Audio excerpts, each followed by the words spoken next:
after this.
Welcome. It's indisputable. I'm your host, Rashad Richey. Good to be with you. We have a lot on the agenda today, breaking down news of the day.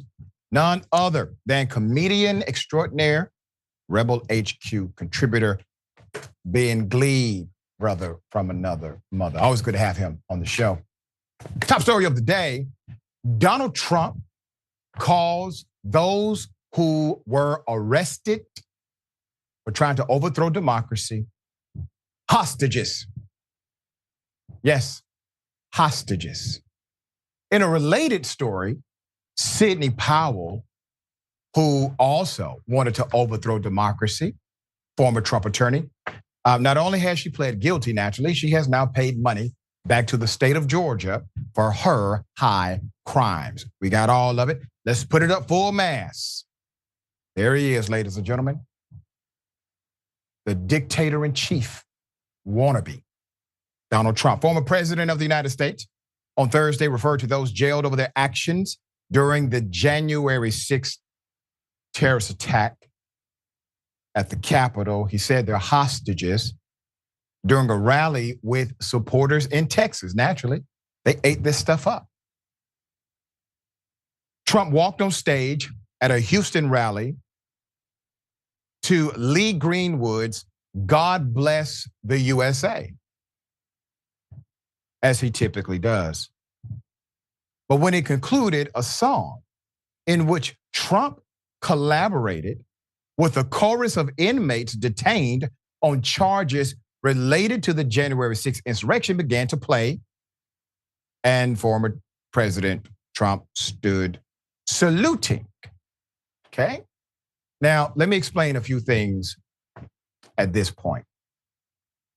Donald Trump did a mixtape with terrorists. Okay? You can find it on Spotify. I'm not kidding you. It is on Spotify, YouTube. It's out there. It's an actual song with people who were arrested for trying to overthrow the government. So when Donald Trump says they're hostages, why would that be a shock to anyone?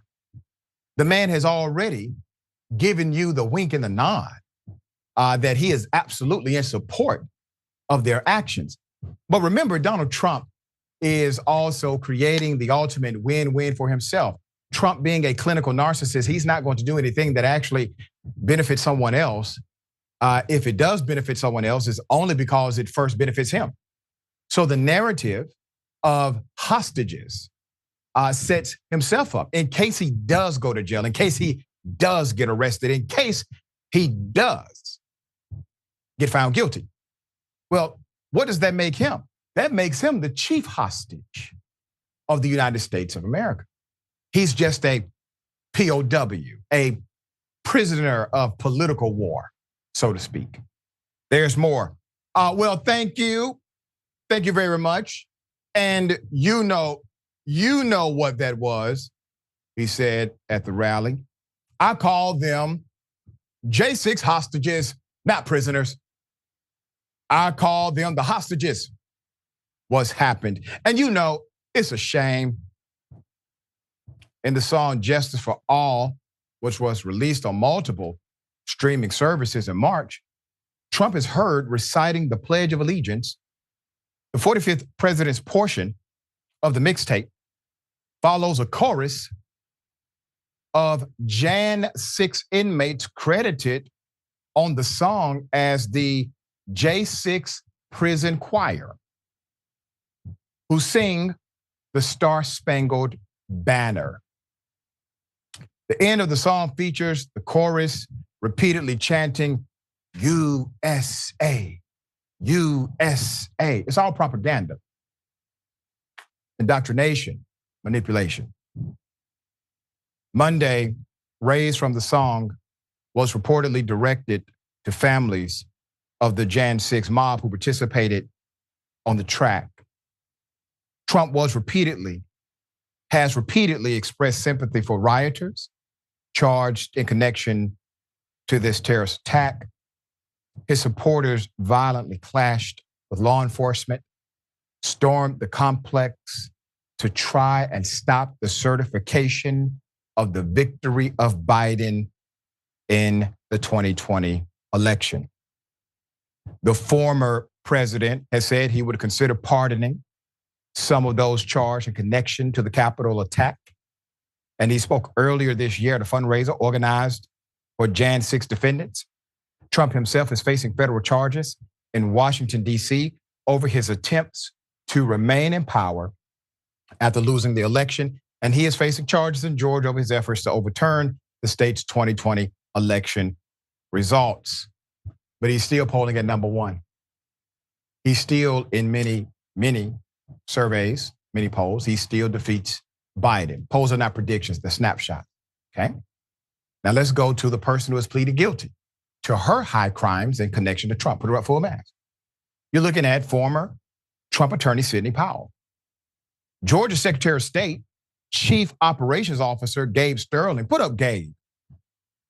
You know, Gabe does not agree with my political philosophy here in the state of Georgia, but I gotta tell you, I like Gabe's style. He has not backed down from Trump one time during this interplay in Georgia. So Gabe Sterling, who's the Chief Operations Officer for the Georgia Secretary of State, he is not an elected official. He is, in fact, an employee. He displayed the restitution check former President Donald Trump's attorney, Sidney Powell, gave to them because of her high crimes in the state. She pleaded guilty to the 2020 election interference case. Quote, Gabe says, yesterday afternoon, we received our first restitution check from Sidney Powell. It's a small down payment on what should be owed to the voters and people of Georgia, end quote.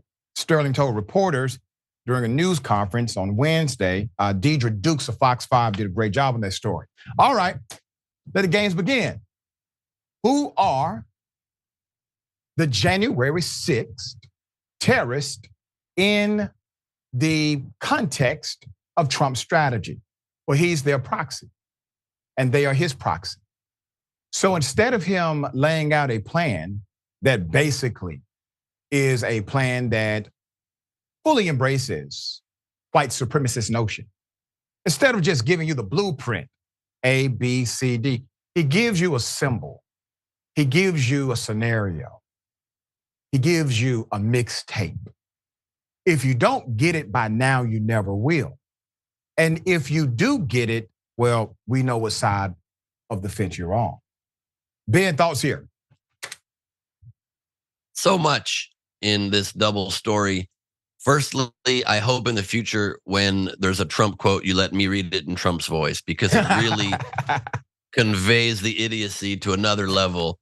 I mean, he literally went on in that same speech to say, on that track, I said the beautiful words. You remember the phrase Pledge of Allegiance? I said the beautiful words. I can't remember. I mean, he's the most insane person in the world, but it's long understood that he is an evil person. It's long understood that people who support him are morally very flexible and are okay with someone that doesn't believe in the very basis of our democracy. What astounds me over and over again is just how indoctrinated, how hypnotized, and how, with all respect, and there's not much of it there, unintelligent they are. They don't have the ability to see how fake the guy is. He's not even an evil leader that will achieve their evil goals on their behalf. Like you said, he just does what he wants, and they get lucky if it aligns, because he just all the time makes it clear. Their memories are so short.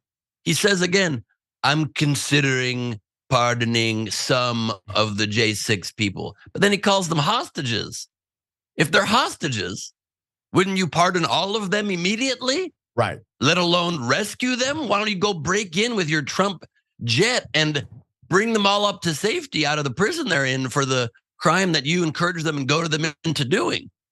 So how did they not think in their brains, wait a minute, he said he might pardon only some of us, but then does a song with us to get attention and get himself on the Billboard charts, where he bragged in the same speech, Taylor Swift and Miley Cyrus were number 1 and 2, and we knocked them off. We knocked them off. All he cares about is being on the damn charts. And they don't remember, yeah. But when he was in office and he was pardoning people at the end of his term, he didn't pardon us.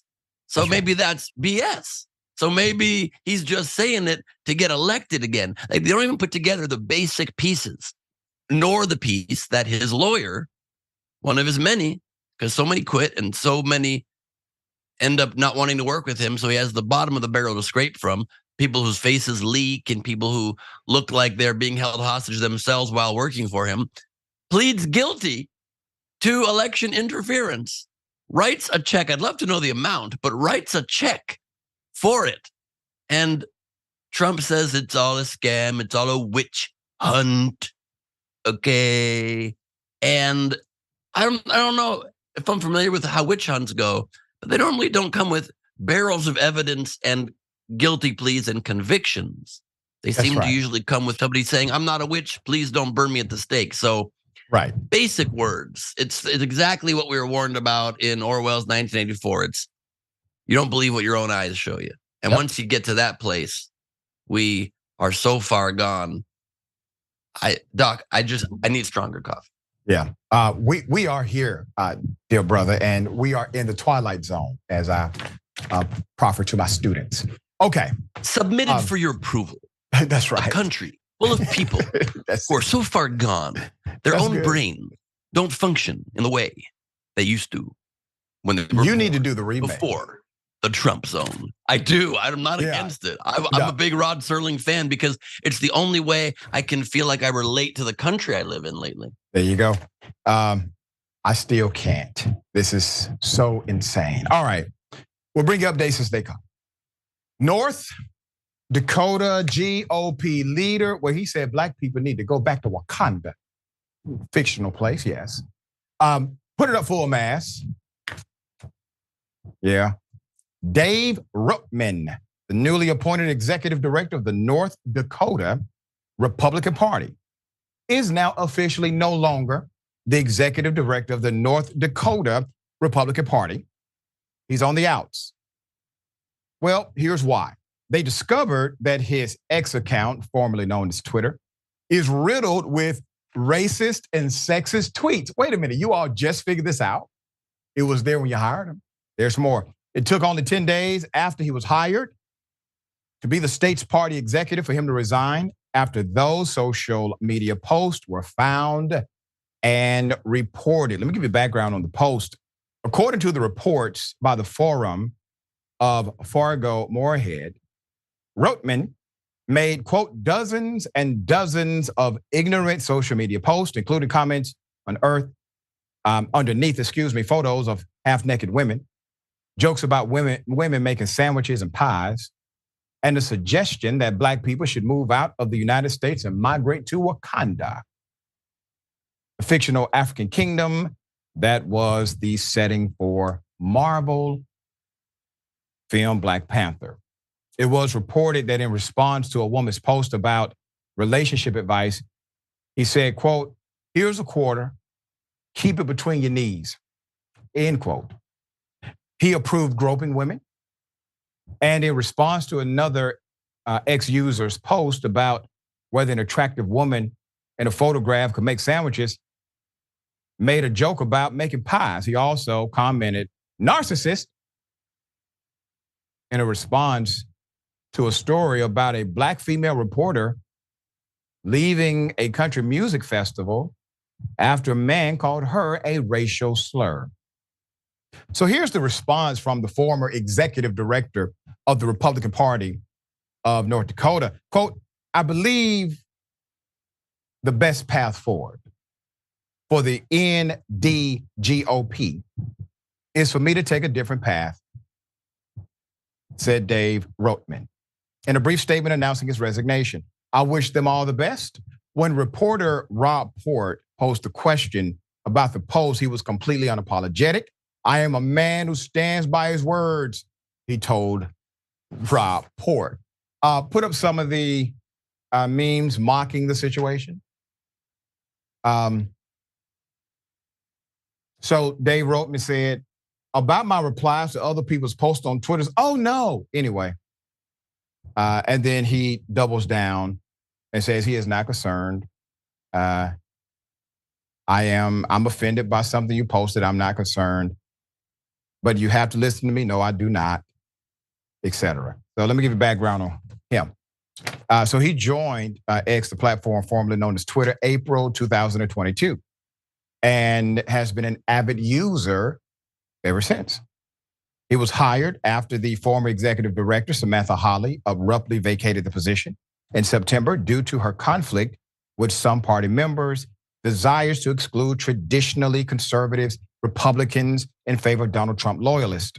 Rotman seems to have no issue with that sector of the party. Recent social posts on his X account hint at his support for the devoted Trump GOP faction. You don't say. He basically is the GOP and Trump combined. So let me say this about party politics. I was the political director and chief strategist for the Georgia Democratic Party for years and years ago, might I add. The politics of the internal structure are just as chaotic as the politics of the external structure of politics. But you cannot convince me that you become the executive director of the GOP in North Dakota and nobody vets you. No one checks your social media.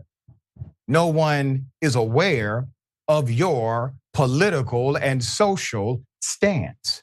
Doesn't happen that way. The reason why he had to resign is because, well, we started talking about it. They knew about it, I guarantee you that. But when media started talking about it, all of a sudden, it's a different thing. And here's the other dynamic. If they were actually offended by what he did, you do not give a racist person the opportunity to resign. You fire them and you create an example of what will not be tolerated at this agency. Remember, a state political party is a corporation. It is a company. Okay, Ben, thoughts here. I mean, that's what you would do in normal world. In the Republican Party these days, somebody's caught with racist, sexist tweets, you get a promotion. I'm surprised they didn't lift him up, hold them up like they're Lion King and say, this is our new leader. So yeah, the negative exposure must be what they decided they didn't want to have to handle, because they certainly don't have issues with that kind of behavior. He said that black people should move to a fictional town. Yeah. Yet the Republican Party across this nation are the ones that think fictional towns do exist, like the America they think exists or ever existed, that they want to go back to. And so they live in a completely strange, delusional place. And you see a story like this, and my thought is like, the boiled down to its basic elements is basically mean, bigoted person forced to quit mean, bigoted group because their mean bigotry didn't quite align. Right. That's basically what's happening there. That said, I hope the part that he's really being punished for is the sexist comments and the racist tweets, and not just leaving comments on Instagram under half-naked photos, because I didn't know that was cancelable. I've done that a million times, and that's just because I'm trying to support my friends. I'm trying to support my friends. Yeah, it was what he said underneath. It depends what you write. That's right. It depends what you write. Context does matter. Okay. We got a guilty plea in a federal case. Remember the killers of Mr. Tyre Nichols? Well, one down in the federal charges. I want to remind you of what happened during that incident and update the story.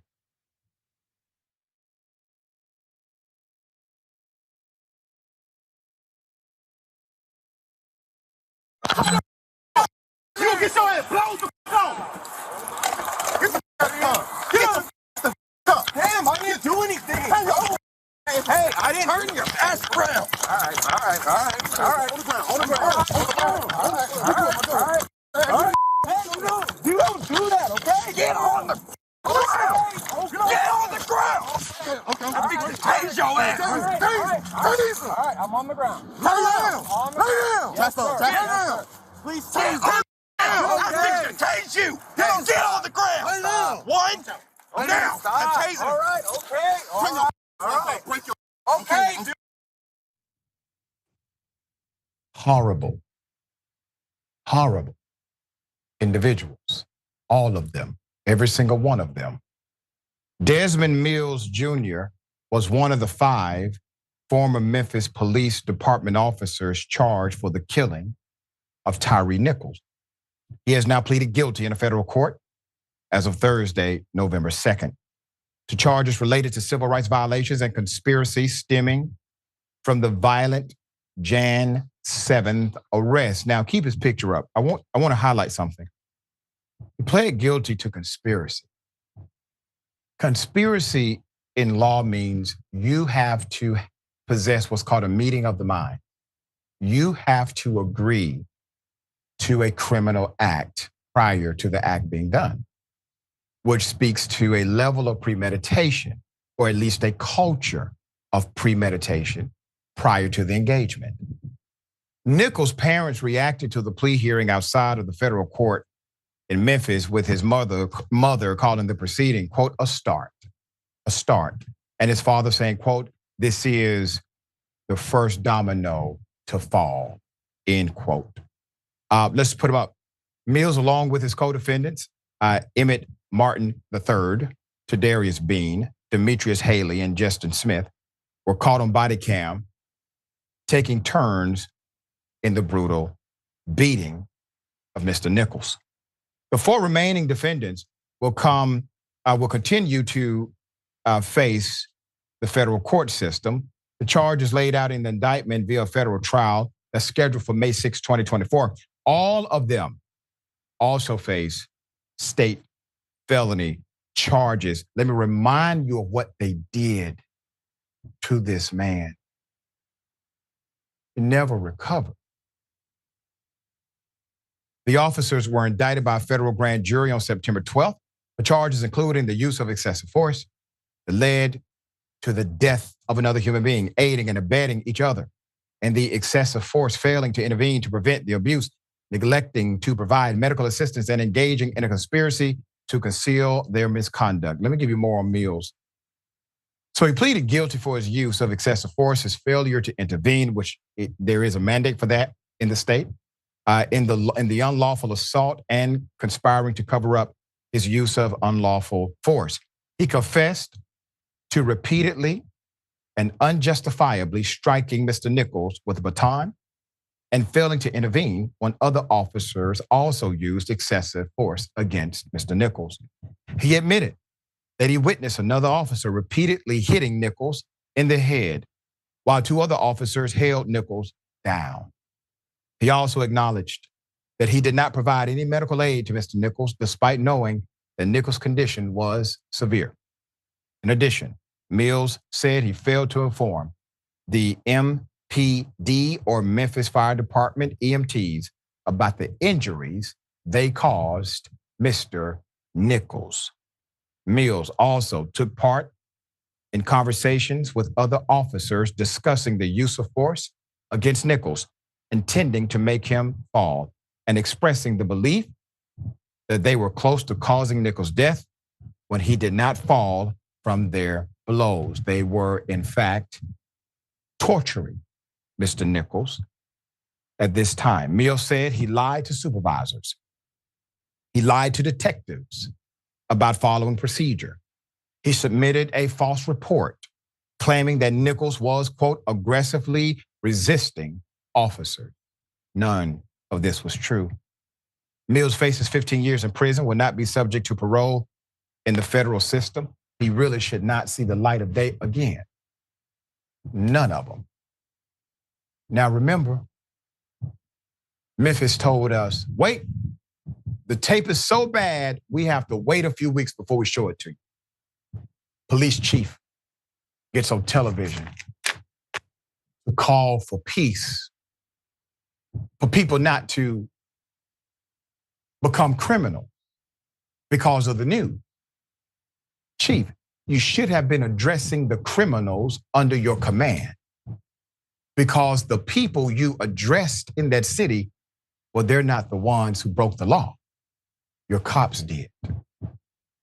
And now you have even more exhausting detail as to the extreme evil that all of these individuals did. Now, why were they all on the same page? Number one, they're bad people. But they were all on the same page, contrary to what the document says, contrary to what the policy says, contrary to what they swore to do. They were on the same page because they're part of the same culture. The culture trumps policy every day of the week. So we could talk about these 5, I would say 6 individuals, the white male officer who did not get the same charges as in this, in my opinion, as well. We could talk about them in the context of a silo, or we can understand that they are also part of an overall culture that has to be, well, eliminated. Bad policing has to leave the United States of America. Good police officers should be upheld, as we do right here on Indisputable. The culture itself is dictating a lot of the protective action that you see after a citizen is brutally assaulted or killed by the police. Ben, thoughts here? It's just so hard to see it again. There's so much that goes on and how difficult place the world's in lately that you move on to the next tragedy and the next one. And then seeing it unfold in a recap like that, just a good young man who 1 minute is saying, hey, relax. And the next minute he's on death's doorstep and then dies.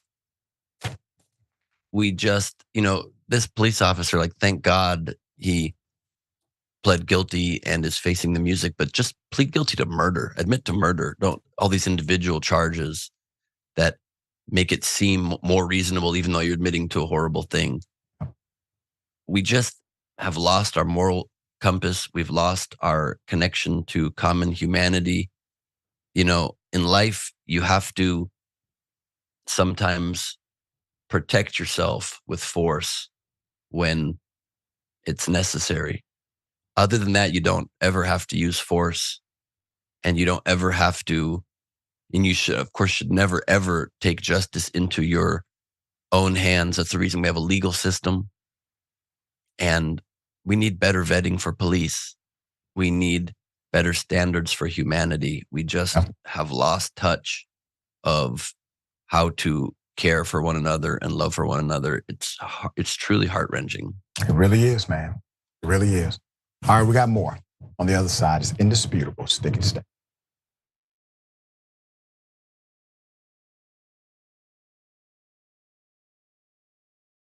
Now, I'm going to do something very different here and read some 1-star reviews of the Young Turks on Apple Podcasts. Donnie Franchise said, pretty much it's like listening to a trash compactor. Someone else said, negative, anti-American propaganda. And others said, out of context, misquotes, typical leftists who are afraid to debate, just smear. These two would be perfect for CNN or MSLSD. Well, Donnie, you might have a point, because I feel like a trash compactor right now after taking in all those garbage reviews. But thanks for listening anyway. We are, in fact, unapologetically progressive. And if you're not ready for bold commentary, then we're not the show for you. On the Young Turks, we speak up about the issues that matter, and we want to make positive change happen. And now here's why we actually do the show. Mariel Morales said, found this podcast from the True Crime Podcast, Fruit Loops, and other great progressive podcasts. I've become an instant fan of the Young Turks. Great conversation, great takes, very well composed, factual podcast, very informative. Love to hear that. Z55 said, it's a joy to experience such awareness and intelligence from fascinating people. And Anna is gorgeous and brilliant. Apparently I'm just fascinating, but I'll take it. Paul for Progress said, news well delivered. Appreciate it. KOOK said, Democrats and Republicans are fair game for TYT, and if Anna or Cenk provide disinformation about anything, they will admit they made a mistake and correct it. We appreciate you noticing that we are honest. To people who actually listen to the substance of the show, thank you. Your listenership supports what we do. Leave a 5-star rating for the Young Turks on Apple Podcasts. Let's take the ratings back from the trolls.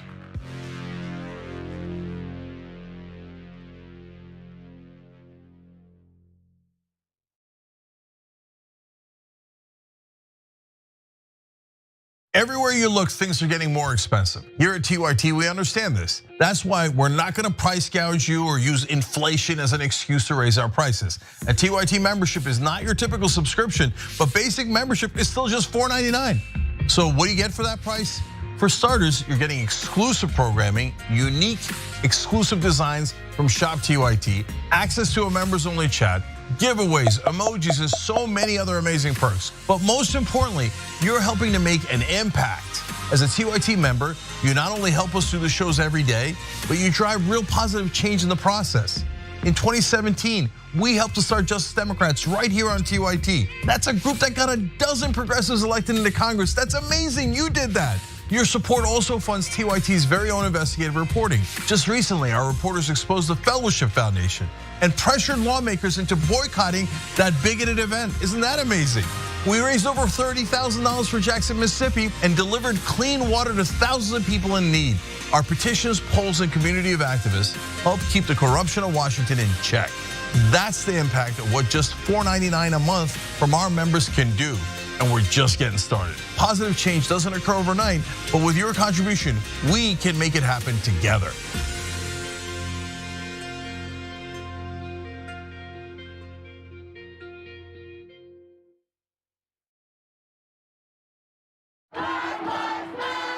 You don't see a lot of news coverage in the mainstream media of the peaceful Black Lives Matter protests that happened throughout the country. Black Americans are hurting. Minorities in this country are hurting. We always talk about starting from the bottom up, but the problem is the bottom up is always the least amount of power. No one cares about them, and until someone actually cares about them, then we'll do something about it. Please, for God's sake, America, understand, acknowledge, and work towards getting to a new reality where Black lives actually.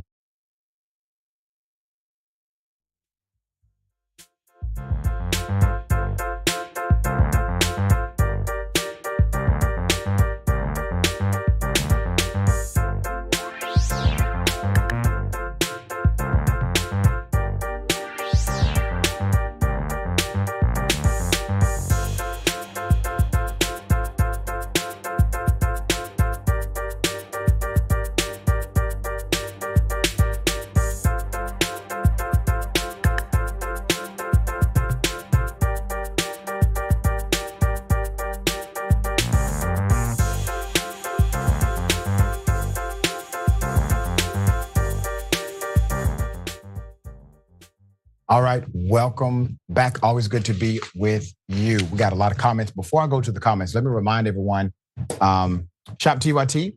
So we got our dear sister, Ida Rodriguez, has her book now, Legitimate Kid, and the signed copy is available for you right now, shoptyt.com. I had a great time with her at the Multicultural Media Correspondents Dinner. She did a great job hosting that event as always. Ida shares a story and how she overcame hardship and transformed pain into laughter. Grab a signed copy today, shoptyt.com. You know, life is about transforming negative energy into beneficial energy for you. No matter how good our parents were, no matter how decent the people were around us, we will all experience some level of negativity in this journey. The secret is to understand nothing really happens to you. Everything actually happens for you. You just have to understand what to do with it, respond appropriately. It's tough sometimes, I know. All right, Membership Appreciation Week. So very thankful for every single one of you. Shop TYT, we're giving members free shipping on orders over $75, okay? Today is the last day for that free shipping. Please take advantage of it.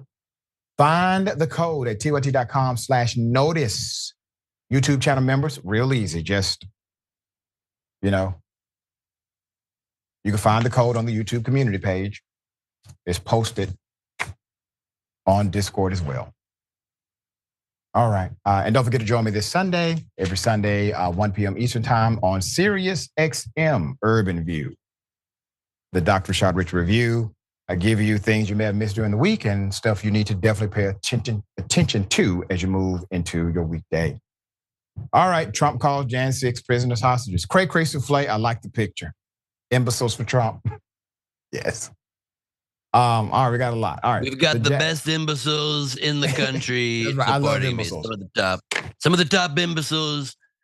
Imbeciles are my people, okay? And he'll sell $1 million worth of t-shirts that says, I'm an imbecile. And they'll be proud to wear it, by the way. It's amazing. The Jack, thank you so much. Snack_Panther, thank you. Eat my shorts, thank you. Jack. The Jack again, thank you. The Jack again, thank you. I appreciate you all in advance. Jenna X-Ray Dragon. Time to break out my high crimes and misdemeanor t-shirt. That's right. That would sell. RJL Network, God help this country if that traitor gets back into the White House. Yes. The Jack again, remember the white guy that snitched on, is this Cheriton's character of 12 years? Oh, okay, I get what you're saying. Yeah, that's the GOP leader? All right. I'm the best trader there ever was. Okay, a lot of people are not as good of traders as me, but I do the best treason. A lot of people can't really get to my treason level. I kill it with treason, okay? He's number one in all categories. Both sides of the polarity. It's incredible. It really is. It's wild. Yeah. It's wild. He's like, he's somehow more humble than Kim Jong-un, who had 18 holes in one. And right. It's incredible. The beautiful thing, isn't it? Because it lets you know exactly where we are. It's a beautiful thing. You're absolutely right. That's right. Trump has made us realize, okay, this is where you are. This is the planet you're on. Deal with it. What you're going to do now. Yep. Yeah. Yep. All right. YouTube member, the Chips. Thank you. Was gifted a membership. Thank you, the Jack. Man, the Jack is like on fire today. G. Martinez Mac was gifted a membership by James Thompson. All right. Thank you so much for that. Twitch. Yeah. Octosquidies. I hope Sarah Huckabee Sanders gets a feature on the mixtape. Oh, she wants one. Leave that. The remix of the remix. Okay. You know, I'm going to do something quite special this Friday. Let me first start off. Don't do it. Don't do it. I got to do it, sir. It has to be done. Okay. I'm nervous, but all right. I know, so am I. Ladies and gentlemen, I wish you Karen would. You want to call the police on them for having a barbecue on a Sunday. I feel free! Back off! I'm going to tell them there's an African-American man threatening my life.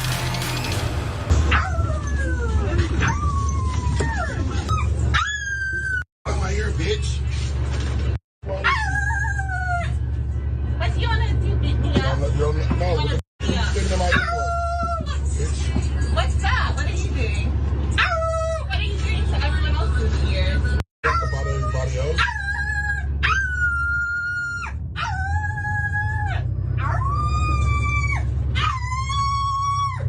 Want to beat me up in front of everyone's been murdered? My ear, bitch. Look at All of them.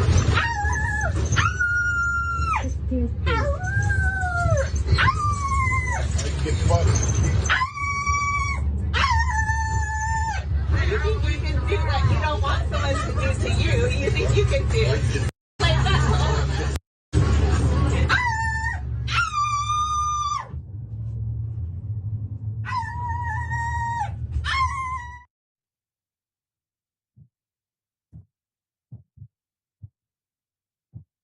Put up the picture full mass. You know, when I first saw this video for the first 5 or 10 seconds, I saw that the poor girl. I mean, obviously, there's something else happening here. And then I continued to watch the video and realize, oh, she's making a point that he needs to turn down his headphones. And as she explains thoroughly, in between the howling, this is her response to him not turning down his music. So she decided to make a bigger scene than he ever could have hoped to have made. This strange occurrence allegedly took place on a San Francisco bus. It was shared on X by account Asian Dawn. The summary is this: the woman's high-pitched barking and howling could be heard over the man's music. And one man appeared to have had enough and moved to the front of the bus. As the man listening to music said, "Get the F out of my ear, B word." The woman responded, "What are you going to do, beat me up?" After the man asked her what she was doing, she asked the man the same question and continued to bark. The incident sparked a debate on social media about personal space and noise in public. Several users loved that the woman stood up to the man for playing his music without headphones. However, many others were more annoyed by her loud, high-pitched barking and replied that she got into his personal space. Another user even noted that the woman was potentially creating a dangerous situation, tormenting the man. And one user pointed out that things could have ended badly for both parties. So I get maybe saying to someone, hey, do you mind turning that music down while you're on the bus? If it's loud, okay, fine. If it's bothering you. And if they refuse to, and maybe if you ask nice, they do. But if they refuse to, maybe you move to the front of the bus like the other guy did. And then the howling, okay. You kind of have I guess, somewhat of a personal right to talk to yourself and be loud. He's playing music. I give you that on a certain day of the week. But then to go in his face and to go in his personal space, that could have been very dangerous, obviously, for everybody involved. Maybe alert the bus driver. And the bus driver can then enforce whatever the rules are for that particular transit system. So anyway, hell of a thing, Ben. How do you see it? I don't often defend a Karen. I'm okay with this Karen. I think this dude was in the wrong. You can't play your music without headphones on a public bus. It's annoying to everybody. And I didn't see the beginning. Maybe she did ask him to turn it down. He said no. He was also real quick to be throwing the B word right at her. And so she's trying to make the point. You make a loud noise, I can make a loud noise that's annoying to you as well. And bus drivers aren't exactly known for their giving an F about anything. And so I don't know that he would have chimed in either. I think that this one, I kind of see, I'm kind of on her side on this one. On the flip side, ow. All right, so let me push back on that narrative. Please. So as soon as she decided to get out of her chair, go in his face, one, what privilege do you think you have to do that to another human being? Now, if he would have done that to her because she was being loud, the narrative would be concise. Like, dude, you have no right to ever approach a human being who's just talking or playing music in a way where physical violence could have been interpreted. Now, if he would have interpreted your aggressive action toward me and getting in my physical space, warranted a physical response, even if he pushed her, I think this would be a different story. So I understand the point. I do understand the point about, her doing the howling thing, and that was annoying. If he would have decided to go in her face because of that, I would be squarely against that, because she has a right, like he does, I guess, to play music or to sing music or howl it. All right, that's my 2 cents. I'm glad no Karen was hurt in the making of that film. All right. I hear that for sure. Yeah, she shouldn't have gotten towards him. I don't think she got super close, but she definitely got up and escalated, in that part I don't agree with. But just let's all not seated. make noise. I mean, yeah, he dropped the B word. He dropped the B bomb, right? But he stayed seated. He never got up. He stayed right there. Bark was bigger than his bite. No pun intended. Ben, I just made that one up. I know I'm not a comedian like you, Ben, but I just came up with that. Okay. That was good. That was good. Right. That was a pun, a rough pun, if you will. Okay, I like that. All right. It's a category for it. Well, what about this one? Double dose. You want to call the police on them for having a barbecue on a Sunday. I feel free! Back off! I'm going to tell them there's an African-American man threatening my life. Don't put your finger in my face. Is that why I have a 27-foot quote by Malcolm X on the my wall? Why? No, because you're asking. On camera! Get the out of my store. What did you just call me? Lisa, call the police. Please! I said you're acting like because you Get your finger out my face. Because if I Get out! If I smack, then what? Can you call the police? Can you call the police? She did. Can you call the police? Yeah, Karen, when you said that they are acting like N-words, well, that landed you on the local news. Let's put it up full mass. Let me give you the background. This incident actually took place in Macomb, Illinois, at the shop called Spirit in the sky. NBC WGEM News confirmed the woman in the video is the business owner. Her name is Celine Cross. Ms. Cross said the aftermath of the video isn't just affecting her business, but it's impacting her personally. Quote, I have received a death threat. I have done nothing wrong. I have broken no laws. End quote. We don't endorse, obviously, violence or death threats or anything of that nature. But madam, you're lying. You did do something wrong. You called patrons of your store the N-word. You may have done this before. This time you were recorded doing it. They shop at your establishment. Maybe you did not want the current customers at that time shopping there, but I'm sure Black people at some point have frequented your establishment. You took their green while disrespecting their Black. That is a problem. You did something wrong. All right? There's more. So Ms. Cross said the students in the video were upset that she was keeping watch of the dressing room as they tried on clothes. You know the narrative. They must be stealing. So I'm going to keep watch.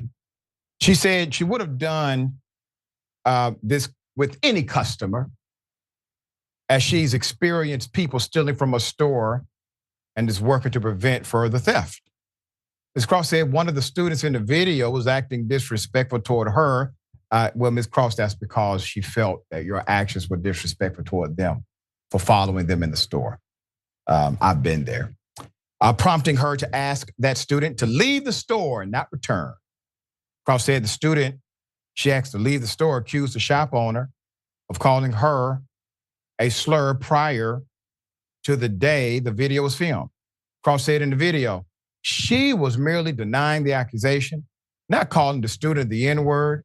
Cross said she did not use the N-word towards another individual as she has been accused of saying in the video. But if she did, that should not affect how she's treated by her community.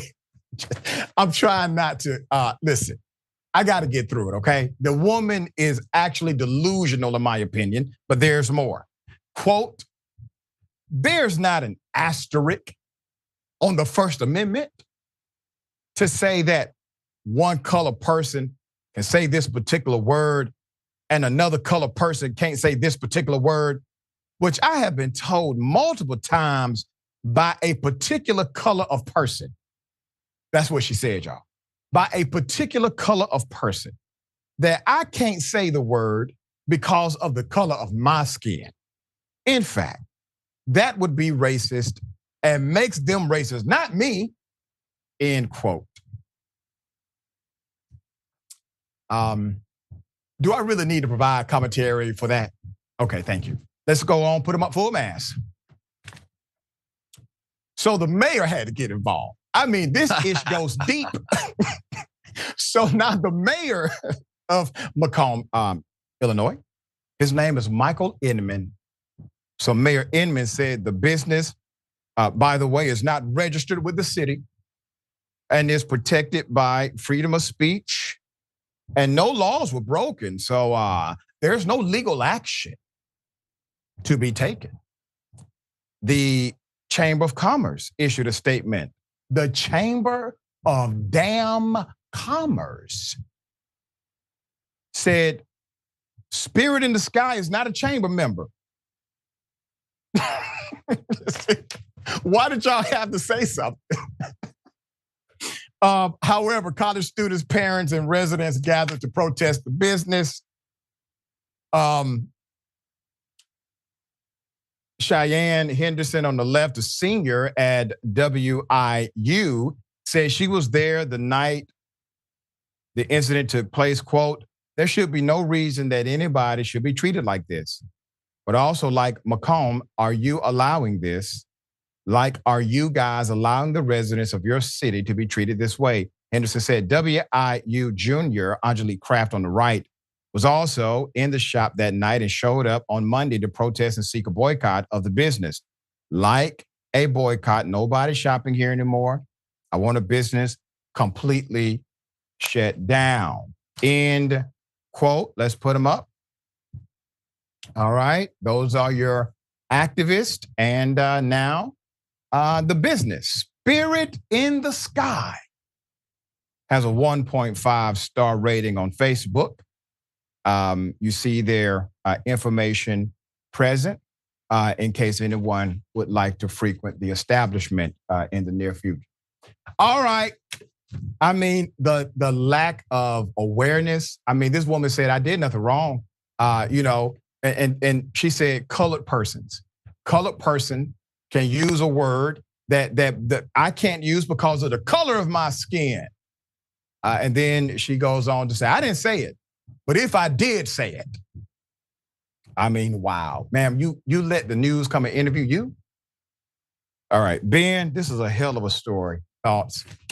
This is such MAGA logic. It's also Right. O.J. Simpson logic. I didn't kill them, but let me write a book called If I Did It, Here's Exactly How I Did It. Yeah.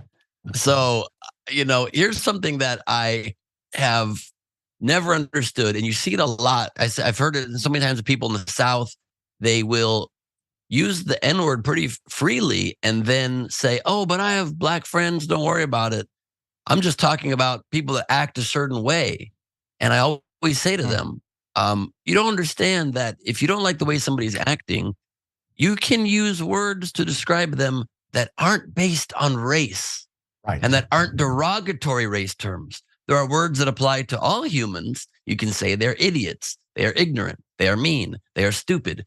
Once you use a word that is one of the most charged, hateful, and horrible words in the English language, it means that you are a racist person. You're okay with racism, and you're just sometimes willing to let black people into your sphere, which is the most racist mindset and worldview possible.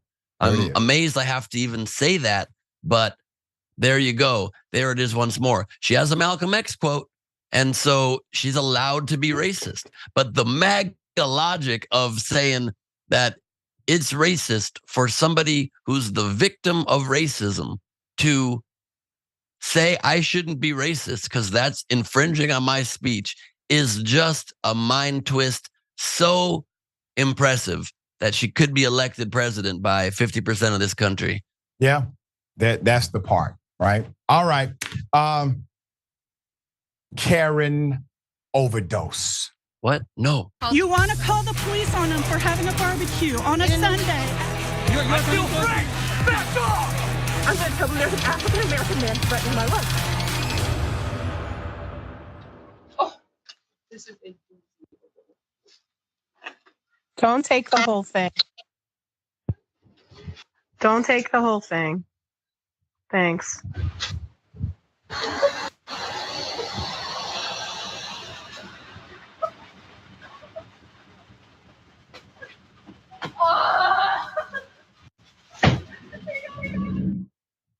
You know, last year, we went through this with Karens, and we highlighted the Karens across the nation who tried to steal candy from children.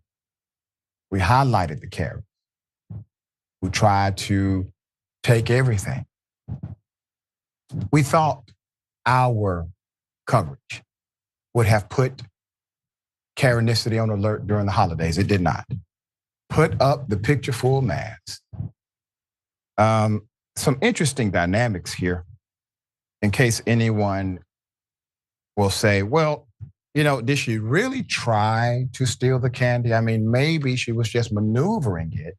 Well, let me point you to Exhibit A.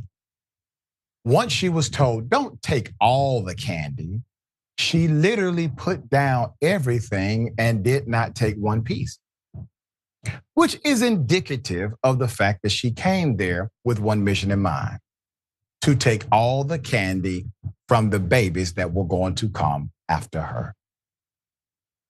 Let this be a lesson, a reflection, if you would, an opportunity at remedy. Ben, You know, you hate to see this. You really do. You hate to see somebody come in and take an entire bowl because they forgot to buy candy or they just have a severe teeth problem. This kind of action, it's worse than the people who give out candy corn on Halloween, which is a candy that God made to punish us. Yeah. You hate to see it, but you know, at least when she was told to not be a complete piece of garbage, she was like, "Oh, I'm not supposed to be a piece of garbage. Didn't realize that. Let me just go home." And do you hear her in the distance crying about it as she gets into her car too? It's what it sounds like. I don't know what that is. But you know, she was going dressed up as Halloween as the most frightening costume there is, a Karen. Yeah, that's right. And listen, she could have wore a mask legally that night, and that wasn't a mask. No, that was her. No, seriously. Yeah, it was. Mind-boggling. Always a pleasure, dear brother. All right, we got more on the other side. It's indisputable. Stick and stay.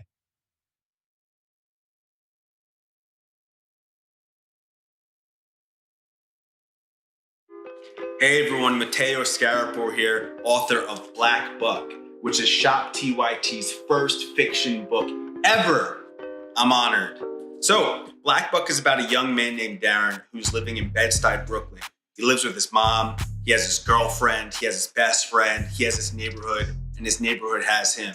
Darren's also working at a Starbucks in Midtown Manhattan. And one day, this man, real suave and good looking, comes in and asks Darren to give him his regular. But for some reason, Darren says no. This man named Rhett Daniels, who's the CEO of a startup called Someone, located on the 36th floor of the same building, is impressed. And he invites Darren upstairs, and then he extends an offer to join his elite sales team. Darren reluctantly joins, and he soon realizes that he's not the only black salesperson there. He's the only black person in the entire company.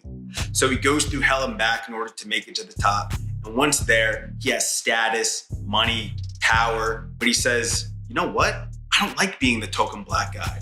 So he hatches a plan to help other people of color infiltrate America's tech startup sales teams, redefining what it means to be a minority in the workplace. This book, definitely, if you couldn't tell, touches on many things that are relevant to this moment that we're all living in right now. But it's also connected to the many moments in history that have come before today.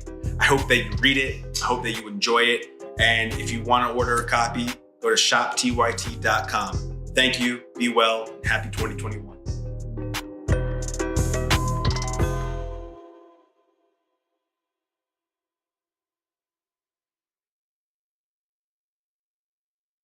Hi, I'm Cenk Uygur. My new audiobook, Justice is Coming, is now available.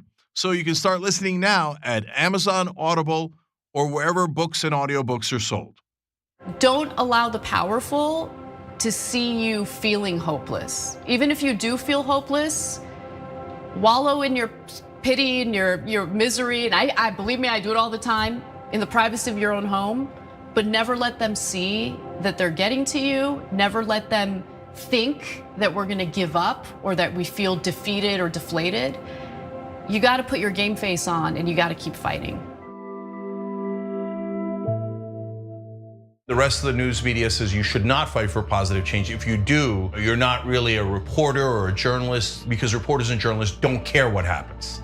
I don't agree. That's not written anywhere. That's not a law. It's just a rule that they invented so that reporters didn't actually challenge the people that are in power.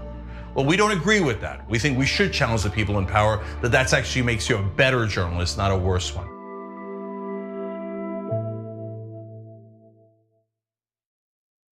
I don't care if you're Christian. In fact, I will fight for you to have your religious liberty and practice your Christianity. I believe in that. I don't believe in Christianity, which means that you do not get to dictate the way I live my life based on your religion. I don't care what the Bible says. You have every right in the world. All those women who identify with your religion have every right in the world to not get an abortion, to not take birth control, but they do not have the right to dictate my life and what I decide to do with my body. I don't care about your goddamn religion. I'm so tired of having nonstop conversations about what the Bible says. You live your life in the way that you interpret the Bible. Again, I don't care, but you don't get to take the Bible and tell me, well, the Bible says this in this chapter, in this verse. I don't care. I don't care, I don't believe in it, and I have the right, based on our Constitution, to not believe in it.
All right, welcome back. Let me read some of these amazing comments.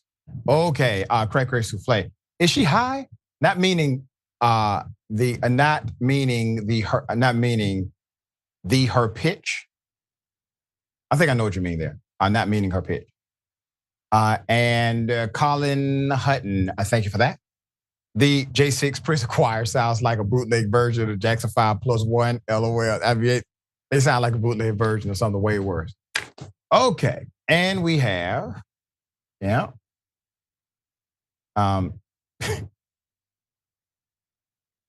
Michael McCullough says, so the mayor's response was white, white, white, white.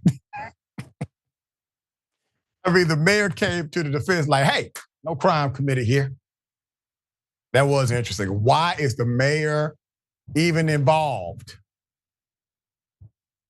The Jack, thank you so much. Karen didn't get shot. Nope, she did not get shot. You were correct. And Twitch, Love 18, white girl. Why is she antagonizing him? Yeah. All right.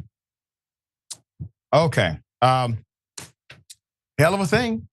Another accusation. AT&T at the forefront. Let's put her up full mass. According to Stacey Fowler, who worked at AT&T for over 3 decades, she was fired from her job after reporting a racist and alarming threat made against her. Now, she's suing because, according to her, the company illegally discriminated and retaliated, according to the lawsuit obtained by Atlanta Black Star. Stacey Fowler, according to Atlanta Black Star, is 53 years of age, held a senior position at AT&T Ohio following her recent termination. The lawsuit was filed in late September against AT&T Inc., AT&T Midwest, and Ohio Bell Telephone Company. This was a hell of a story. So Fowler served as an employee at AT&T Ohio's construction and engineering department for more than 32 years. According to the filing, in 2021, she was promoted to director of access, which the lawsuit noted is a white male-dominated department. She received positive performance reviews throughout her career. On March 30th, 2023, when Fowler returned to her office after spending hours in meetings with managers, she found an offensive note with her business card stapled to it. The complaint said, "You stupid N-word. B, if we can't take you down, we'll take you out." End quote. The letter said. A photo in the lawsuit shows her job title was also scratched out on the business card. All right, now you see what's happening. She comes back to her department. She finds this racist note, looks to be a threat to me. I would interpret it as a threat if I were the worker or, in fact, the CEO. That's a threat. First thing I would do, I need to know everyone who voted for Trump, number one. All right, according to the complaint, Fowler contacted the supervisor, as she is to do via protocol, and the company's asset protection unit to report the threat, once again, per protocol. She was instructed to work from home amid an investigation and to also file an official police report, which she completed on April 1st. However, it took weeks before she heard back from the team. April 11th, she was informed by an investigator that he collected 3 witness statements and tipped off about the employee who potentially wrote the note. He also told her to sign a formal document relating to her claim. Days later, she was called into a meeting and fired based on a separate reverse discrimination investigation. Quote, rather than hold a single person responsible for this cowardly racist act, AT&T protected the racist, fulfilled their wishes, and fired Fowler instead, mere weeks after Fowler was threatened. Then AT&T replaced Fowler with a white male, which was likely the wishes of the racist. In doing so, AT&T made clear that it would go above and beyond to protect white males at the expense of minorities and females in general, and Fowler in particular. The reverse discrimination investigation came before Fowler's firing in November 2022. She was ordered to axe about 25% of her team, according to the lawsuit, mostly low-ranking managers with little assistance from the company. She allowed the area managers to select which roles to reduce and supported their decision, which was finalized in 2023. The lawsuit says one of the area managers told a group of terminated employees that she chose to terminate them because they are white men, and against company policy gave them confidential managerial documents. That's when one of the terminated employees filed a reverse discrimination claim. It was bogus. In the beginning, the probe was open and the team investigated Fowler's email and interrogated her, although she made them aware that she did not make any decision on the terminations. She made no decisions on terminations. She explained that the area managers, who are white men, had the final say. The filing accuses AT&T of working swiftly to look into the reverse discrimination claim and did not treat the vicious and vile, racist, and misogynistic death threat that Fowler reported with any urgency or gravity. Speaking to the Daily Beast, Fowler said she's disappointed with how the company handled the situation. Remember, she's been with them over 30 years. They did not care about my psychological well-being, any of that, she told the outlet. I just felt like nobody really took me seriously. Nobody really cared. In a statement to the publication, an AT&T spokesperson condemned the letter, adding that they could not find the culprit. However, the rep noted that Fowler was let go because she violated company policy. We do not discriminate, or do we tolerate discrimination of any kind, including based on race or any other factor. The statement to the Daily Beast said, any suggestion that we do is just wrong, and we intend to fight this lawsuit. Oh, okay, AT&T, fight at your own peril.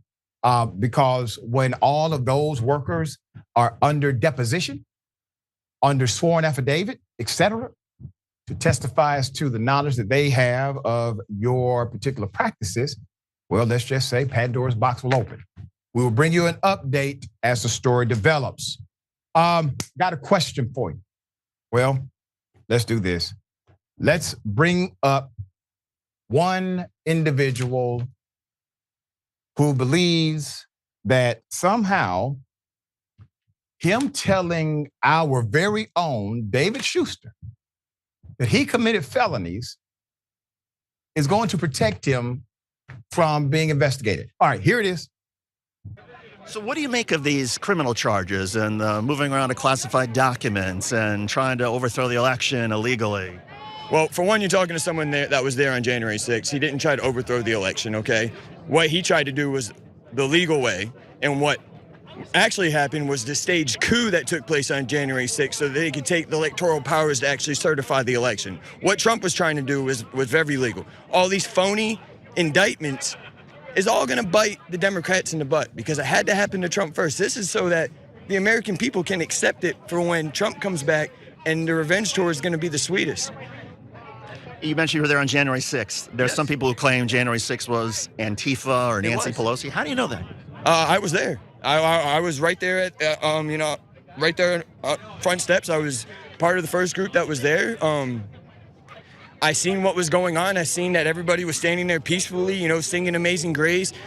Once people got to the steps, that's where everybody was like, whoa, what is going on here? Everybody felt that. There was a group of like 30 to 40 people that walked around with megaphones that was screaming, this is your chance, fight for your freedom. Trying. Who were those people? I have no idea. I only knew the 5 people I traveled down there with. But so you think that those people were either Nancy Pelosi or instigators, or? Hasn't it come out that how many FBI informants were actually on the ground? How many Capitol Police officers, undercover cops were on the ground? Have you guys not seen the body cam of the actual Capitol Police officer, Metropolitan Police officer, where he's climbing the scaffolding, encouraging people to, keep moving forward? Yes, I do believe that was police and DC people that tried to encourage people, tried to get patriots that were upset about the election, which we had every right to be upset about the election. It was stolen. David Shuster is not even an investigator. The man has admitted, he said he was among the first. He was the advance team. He was with the advance team. He was there first. He actually says more. Here it is. What would be their advantage of trying to get people so riled up to commit violence and to get arrested? And the reason was because with what happened on January 6th, with the coup that happened, that was why they were able to shut the whole thing down. Then they came back at 2:00 and Nancy Pelosi was given those powers and all that, and then Mike Pence certified the election. Without that happening, Nancy Pelosi wouldn't have been able to take the action that she took. Matt Gaetz is in favor of taking corporate money out of politics. Matt Gaetz. Tell me why. He's a great patriot. You support taking corporate money out of politics, getting rid of the lobbyists? 100%. I think that's one of our biggest problems. It's the lobbyists that really control everything, because if I'm giving you money, you're going to do what I want you to do. That's why they hate Trump the way they do. That's why Trump isn't bought, because he's not controlled by lobbyists. That's why he's able to do what he's able to do. But he still allows a lot of lobbyists in Washington, and it's not like he's tried to ban them. And maybe not yet. Maybe he's allowed it so we see what was going on. That's why I say I think 2024 is going to be magical. Man, if I had people that believed in me like that, but if he did wrong, he was doing wrong to show us what wrong is. That's why Trump did wrong. Put him up full mask. David Shuster did a great job here. Obviously, that guy needs to be on investigation. So during a visit to a recent Trump rally, David Shuster came across this man, and he told on himself in a significant way. This was at a New Hampshire rally last month. I love the Donald Trump cutout poster in the back. All right, it stayed there the entire time. This is something that is obviously, they like to do. All right. Well, I got a question for you. What in the red state hell? You can take a gun, shoot somebody in the face. It's not hard. Sometimes it might even be fun if they're a godless commie. Now, what they're trying to do is sneak the COVID vaccine in your salads. I hate math. Somebody say amen.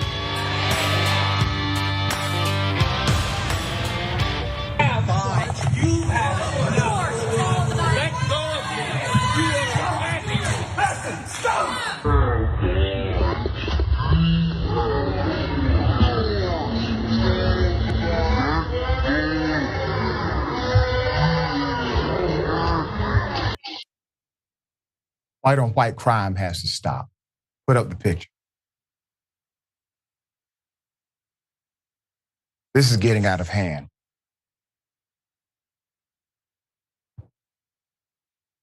Per local outlet 10. This happened in Gloucester County, Virginia, with local resident Lawrence Cohen. Who is Lawrence? He's the man in the red pants. Lawrence Cohen is choking somebody. Who is he choking? He's choking the county attorney, a government employee. They call him Ted.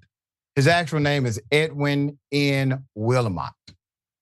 So Ted, who's obviously not about that life and should not be getting choked at a meeting, Ted does not seem to provide any provocation, physical provocation for this particular action. What was the topic of the town hall? So this meeting was to discuss the 2023 bond referendum that will be on the November ballot, November 7th ballot to be exact. If adopted by voters, it will fund future fire and rescue and parks projects in exchange for 2-cent increase on the real estate rate.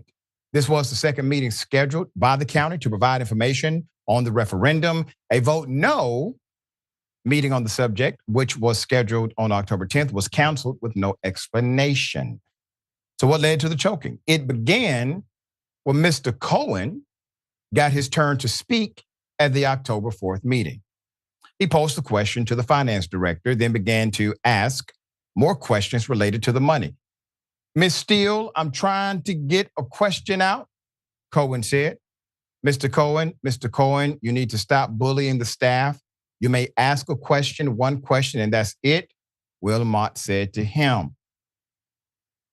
Cohen continued to speak, ignoring the county manager. A couple of people approached him in an attempt to take away the microphone. The county video shows that when Wilmot tries to get the microphone, that's when the choking incident happened. With one hand around the county attorney's throat and the other still holding to the microphone, you can hear Cohen on the full video obtained by 10 on your side say, "You've had enough. Let go of me. You are attacking me." Another person intervenes and breaks it up. Deputy said that following the investigation, Mr. Cohen was charged with assault and battery. And once again, the man in the red pants was being quite aggressive on that day. You know, we really do hope for the sake of their community that they're able to stop all of this violent interaction and start to become civil again in Virginia. All right, we got more on the other side. News and Talk. Excuse me. That's my radio show. Indisputable.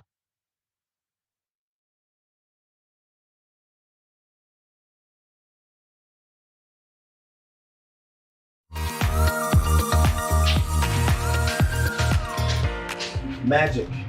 It's showtime. And say 45 minutes. I'm hosting today. Now I know what you're thinking, Jerry, your face is already perfect, but you know what? I still need to apply some makeup. I went through this process, right? A few years ago when I realized that I was gonna have to wear makeup on the show. I had to go through like finding out what my undertones were. You guys know what those are? I got my MAC Cosmetics. It says SPF 15 foundation, broad spectrum. But apparently what I have is red undertones, and I think pores are not supposed to be seen. I need all these things to be confirmed for me.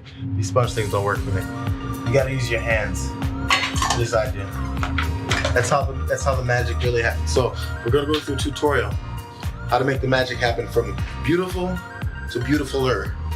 Let's go. I've already been moisturized. That's the first thing. But moisturization already happened. We go raw. All hands. Pick up a couple streaks. This is the guy we're putting on makeup. We got dots.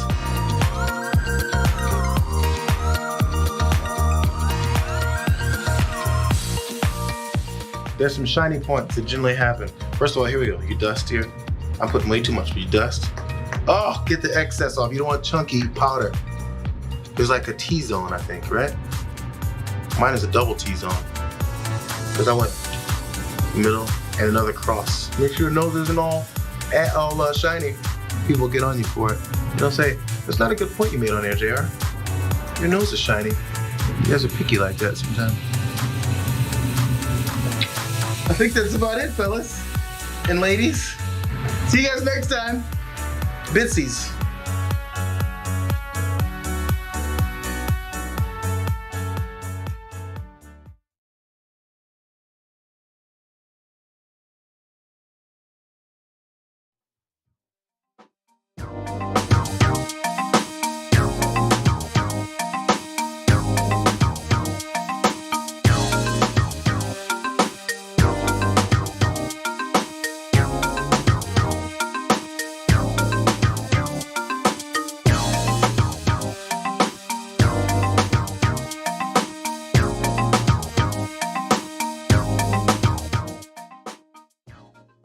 All right, let's get it. Ladies and gentlemen, welcome to the bullpen.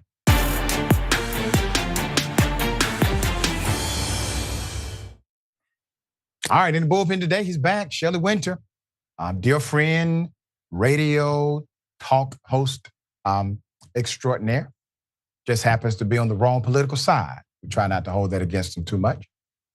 Shelley Winter, good to have you, dear brother. How are you? Wonderful, Rashad. Wonderful, wonderful. All right. So I know you host this really, really popular conservative show on WSB.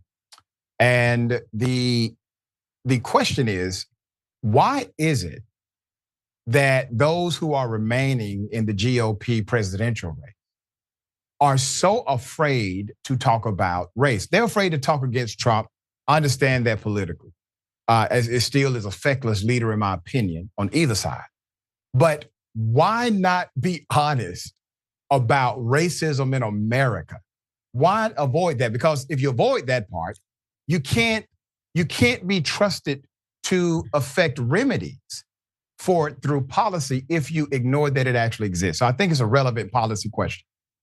I'll tell you why. Two reasons. One is political, and one is another reason. The first political reason is because Republicans, it's a Republican primary. There's no point in talking about race because at the highest end, only 12% of African Americans, quite honestly, are the only people really interested in having a discussion about race, are going to vote, and that's on the high end. That's if you won't probably get over 9% playing in a Republican primary. So that's one reason. Politically, it makes no sense because there's no audience for it. The second reason is, and this is something that I've come to learn, many Republicans are not comfortable talking about race. And the reason for that is because anything that they say about race is usually cherry-picked for criticism by and large by the media. And so I think there's a hesitancy to speak about race for many Republicans. I have no problems talking about race because, of my background, my lived experiences, as you leftists like to call it. But I think that's really the main reason. The real question for me is why, this is a three-person race right now. Haley, DeSantis, and Trump. Trump is going to run away with it, I believe. But the real question for me is why haven't the others dropped out by now? That's the real question. I'm less interested in the racial conversation with Republicans in a Republican primary. Well, I definitely understand your point of view, but you were invited under the topical premise of discussing race. Oh yeah, I know that. I was inside. Right. No, I got you. I understand that, brother. You're not going to pivot from this, though. No, I'm not. So allow me to pose something that's interesting that you submitted here. One, the interest of speaking on race, you say, well, that's not really present. But really, GOP presidential candidates prior to the Trump era did talk about race relations in America during their debates. They did it in policy. George W. Bush did it as well, and to some degree of success with some of his messaging angles. But let me ask you this question. Now you have a GOP that literally runs away from it. It's not that they simply won't talk about it. They ignore it.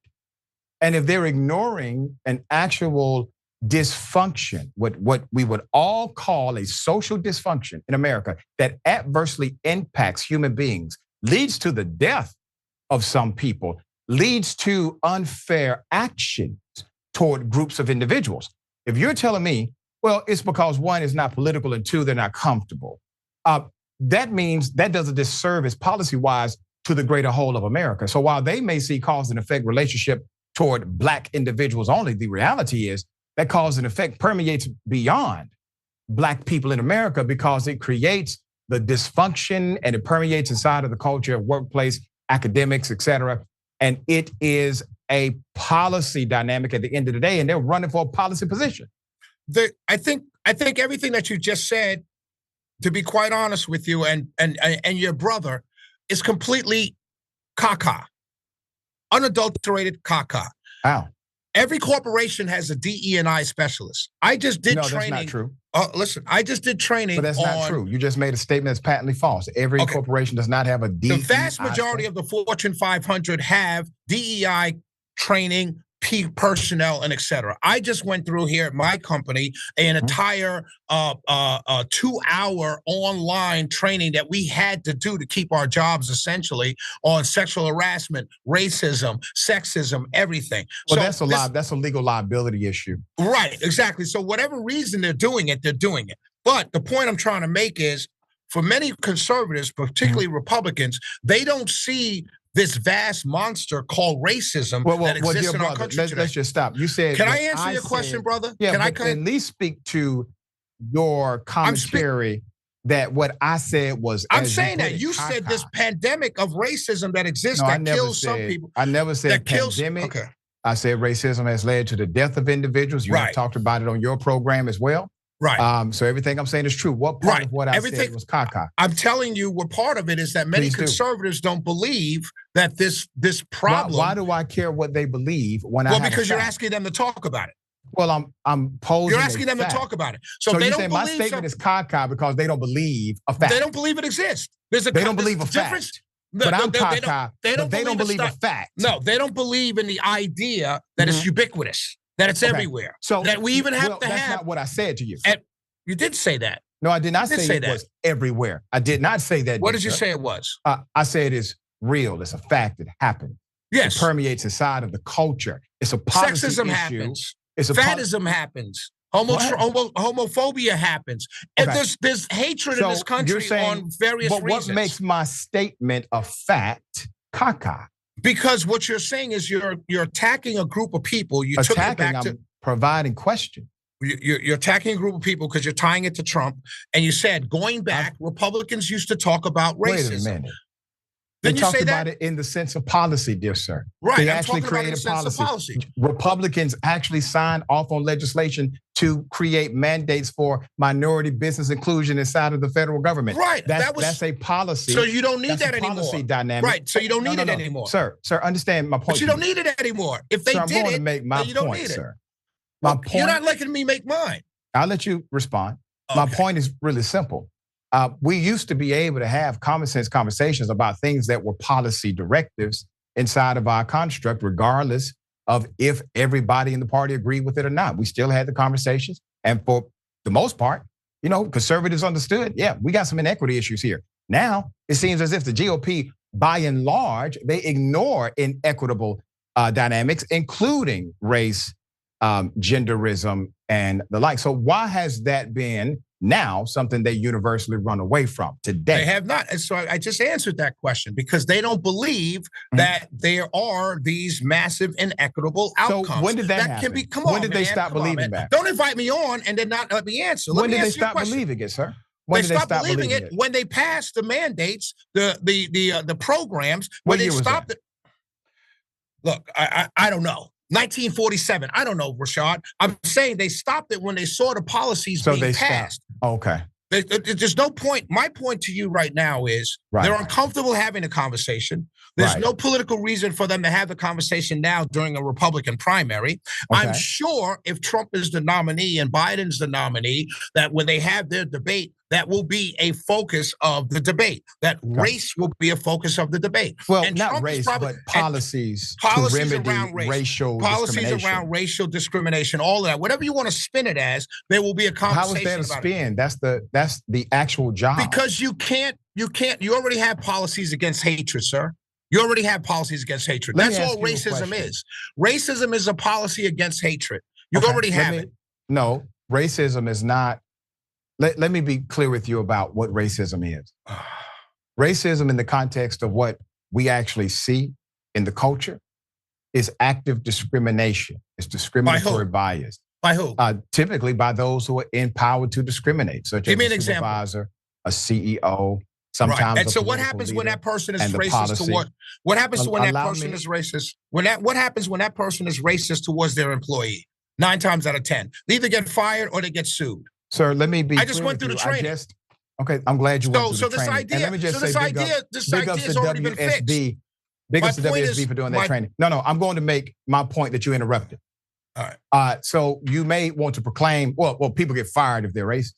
Racism or discrimination actually begins in the hiring process, not the firing process. But let me be very clear about AT&T, a story we just reported on today. A woman, 32 years, black female, she reports a letter, a note inside of a department. They confirm it's real. They confirm somebody threatened this woman. Somebody called her an N-word at AT&T. She's told work from home because it's a threat. What you're mocking the fact that a black woman. I'm just saying, man, this is absurd, Rashad. It's absurd. You're asking. It's absurd. You just said it's absurd. If this happens, happens, then the person gets fired. Let me explain. Well, in AT&T's case, they fired the woman who reported it. Right. And she was there 32 years. And so find her a great lawyer and let her sue AT&T. Here's my point, Rashad. Okay, what's your point? You're asking, understand where we started.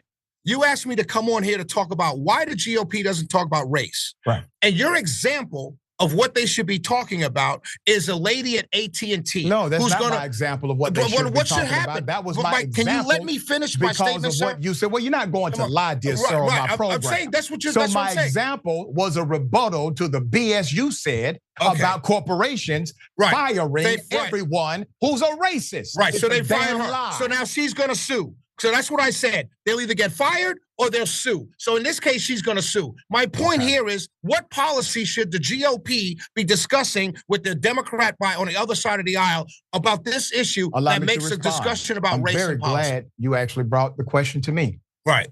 Number one, this should be a very simple answer about policy remedy to eliminate discrimination inside of the workplace based on immutable quality. That is it. Dr. King stood for it. I stand for it. And if I listen to some of your commentaries, what's the policy? You also stand for it. What's the policy? Number one, the policy is equal pay for equal work. Number two, you have a policy that's anti-discriminatory in the hiring process by actually having an oversight to that hiring process so that you see patterns. All of that is already in constitutional anti-discrimination. No, it is not. It's already in anti-discrimination law. It is not enforceable given the statutory dynamics per state. Come on, Shelley. But it's already on the books. Of course it's not enforceable. You know why it's not enforceable? It's on the books. What books are you talking about, dear brother? We have a constitution that's violated constantly. You know why it's not enforced. You know why it's not enforceable? Because unless you're talking about a situation like this, where AT&T is going to be sued, and I may change my cell phone service to something else, T-Mobile or something, because of this story.